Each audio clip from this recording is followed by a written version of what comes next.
insects that he speaks of. Consider what? The ravens for the what? They neither sow nor reap, which neither have what? Storehouse nor barn. But what happens? God feedeth them. How much more are you what?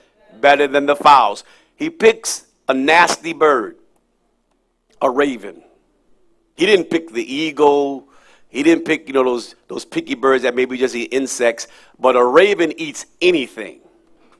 A raven will eat a dead carcass or seed and fruit. And so what do we learn then when he uses consider the raven?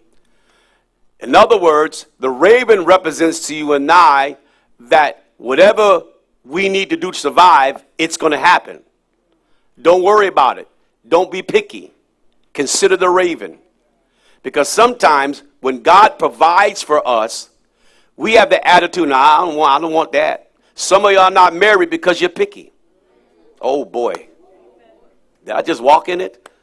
You got it figured out the way you want it and how it's supposed to be. And what God has sent you will pass you 7 times in 1 week.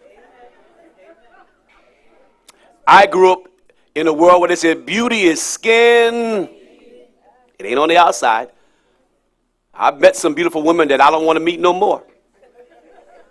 Because after you get past that surface, it's a whole mess. Am I right? It's a whole mess. And so never go by the exterior. It's the character, as Martin Luther King says, the content of our character, which defines the person.